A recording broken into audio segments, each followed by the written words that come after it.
right, guys. So hopefully you had a good discussion on that. Now I want to talk about kind of taking that principle into fitness, CrossFit, into the physical realm. And so the idea is that we're not responsible for getting ourselves fit, for getting ourselves well, right? Sickness can happen no matter what we do. All we can do is set ourselves up to be in the best situation possible. So, on that kind of notion of good idea, bad idea, we could look at that with nutrition, right? If you eat meat and vegetables, you eat good food, healthy food, then there's more of a likelihood that you're going to be the body fat percentage you're supposed to be and be healthy and stay out of the doctor's office and have a healthy immune system and all those kind of things. That's a good decision. Now, you could eat meat and vegetables and avoid processed foods and all that crap and still end up with a disease, still end up with cancer, still end up with it could happen. We don't have any control over that. But what we do know is that we can put ourselves in the best situation for those things not to happen.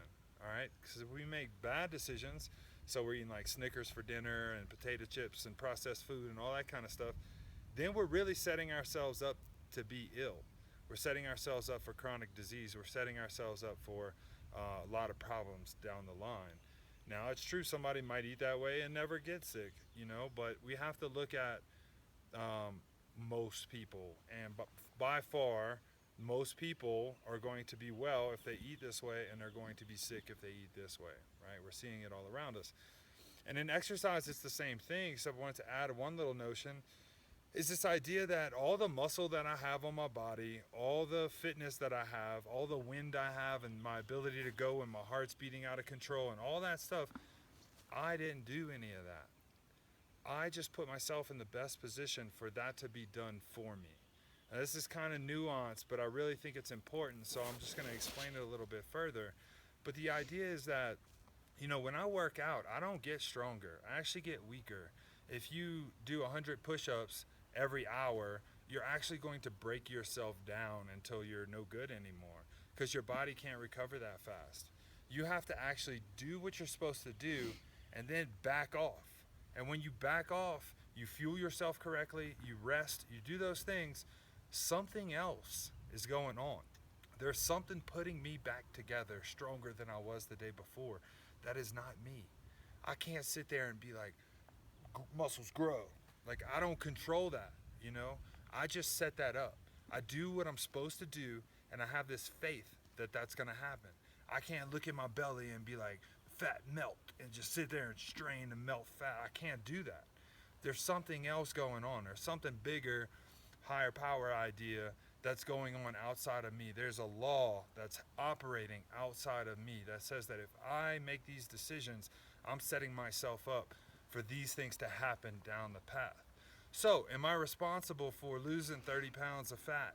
No, I'm just responsible for eating the way I'm supposed to eat, moving the way I'm supposed to move, and that's on a daily basis or on a meal by meal basis or a workout by workout basis. All I'm doing is making those single choices at a time and allowing the rest to happen.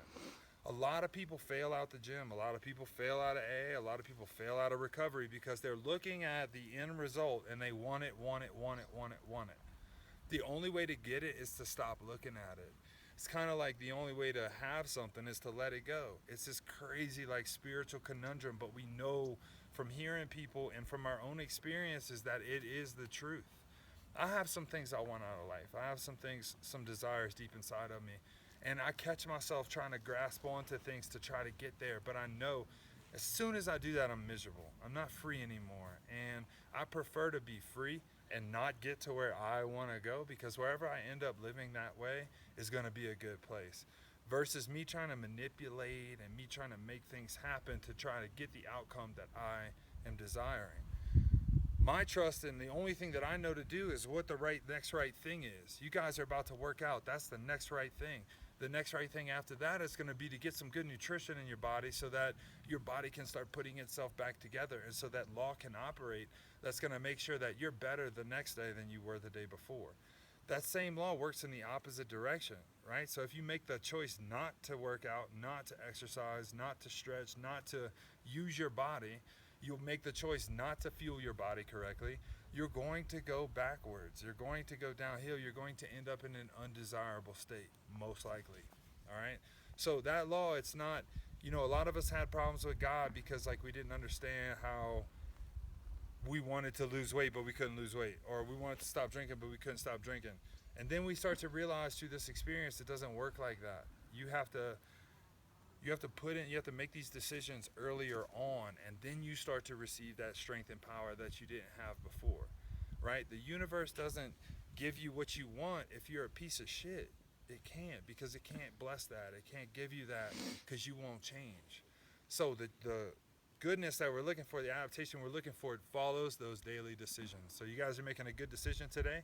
Hit this workout hard, fuel yourself well, get some rest, let that law operate in you and make you better off tomorrow than you were today. Thanks for sticking around, guys. I hope y'all are enjoying this thing, and we'll see you next week.